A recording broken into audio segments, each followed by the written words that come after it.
Hi everyone, and Crystal Blessings. Today I wanted to talk to you a little bit about some of the new varieties of Aura Quartz that are hitting the market. So I've seen one company kind of brand this whole new collection as Ultra Aura because they're so vibrant that they're kind of like an ultra aurified quartz crystal. And the color range that you get on these is really intense. It's a little bit different. So our traditional Aura Quartz are usually limited to the Aqua Aura, which is that nice blue. Then you'll see of course, the Rainbow Aura, which is also called Flame Aura. You'll see Cobalt Aura. You'll see the Tangerine or Melon, which is that nice kind of peachy gold color. It's also sometimes called Imperial Gold Aura. And then, of course, the Opal Aura, which is also known as Angel Aura Quartz. So you'll see all of those. But this new kind of aura movement that's happening called for a video update. So in these new colors, there's some really cool new pink varieties, and I've seen these called a few different things. So there's a really pale pink that's called a Sugar Aura, and you'll actually see a range of Sugar Aura Quartz in a few different colors. But the Sugar Aura is primarily pink, and you'll see the very vibrant pink is called Cotton Candy Aura, or just Cotton Candy Quartz. And then there's also a Cranberry Aura, which is a little bit more of a purpley pink, but it's a little bit lighter, whereas the Cotton Candy is a really vibrant pink. And then there's a Daffodil Aura, which some people are also calling Sunshine Aura, but I know Sunshine Aura to be natural, caused by iron coating, like in our Sunshine Aura Spirit Quartz. But this new kind of yellowy, really vibrant, bright yellow, kind of a lemon yellow, is being called Daffodil Aura. And then there's a pale green, which is different than the Apple Aura Quartz. So the pale green is being called Pistachio Aura, and it's kind of a light, almost more minty green. And then I've seen some of the really vibrant, more Apple Aura, which is kind of a brighter green, on the market also. And then there's a little bit deeper, it's a little minty, but it's darker color with a little blue, and that one's being called Kiwi Aura. So it's kind of this weird blue, tealy green, really, really pretty though. And then there's a really super deep orange that's really bright. It's kind of fiery looking, not the same as the Melon Aura or Imperial Gold, which is more kind of like a dreamsicle color. This new one is called Peach Aura or Sunset Aura or Jacinth Aura. So you see all of those names being thrown around for the same crystals.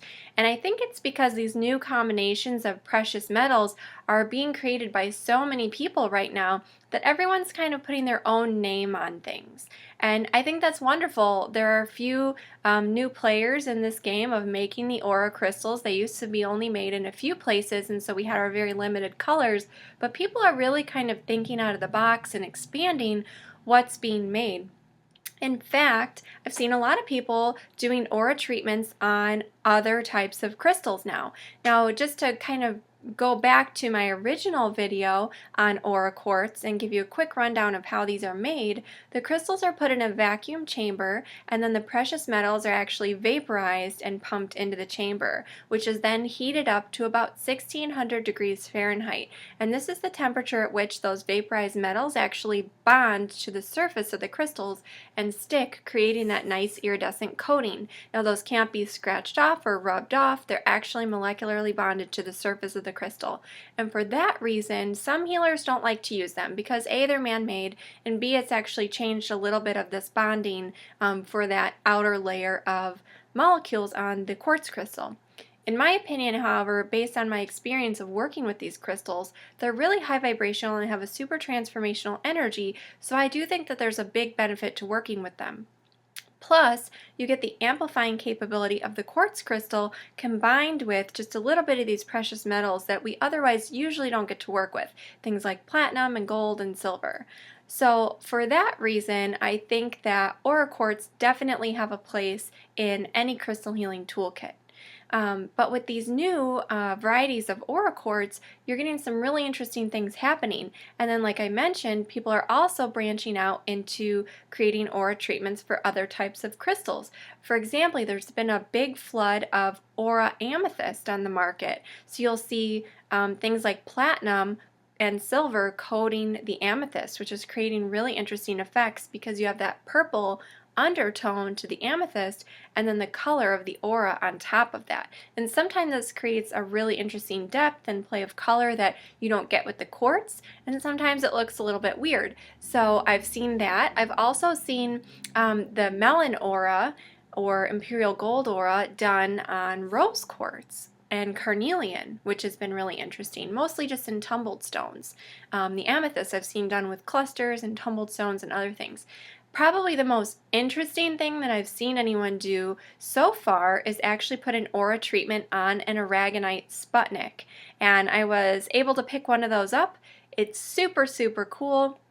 So I encourage you to kind of search some of these new things out, and I hope that the people who are making these really cool crystals keep experimenting and keep playing with this energy, because I think the results are really phenomenal. So this is just kind of a new thing that's coming out on the market. Keep your eyes open for these. They're really, really fun. Quick recap. There's the Sugar Aura line, which is the light pink. That really bright, vibrant pink you'll see as candy or cotton candy aura. Sometimes you see this crossover into being called Raspberry Aura, but Raspberry Aura was kind of a pre-existing name for the Rose Aura or Ruby Aura Quartz that was already on the market. There's the Daffodil, which is bright yellow, which I did see called Moon Glow Aura in one instance. That's the nice bright yellow. There's the Pistachio Aura, which is the pale minty green. The Kiwi Aura, which is darker than our traditional apple aura with a little bit more blue in it. And I've also seen this being called Verde Aura, the Spanish word for green. Then there's the Sunset, Jacinth, or Peach Aura, which is this really vibrant deep orange color, and then the Cranberry Aura, which is kind of a lilac-y pinky purple. Very, very pretty stuff though.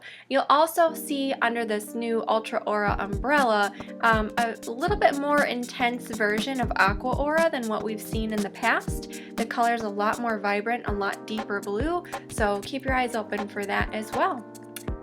Thanks so much for watching this quick video update. I'll talk to you soon, and crystal blessings.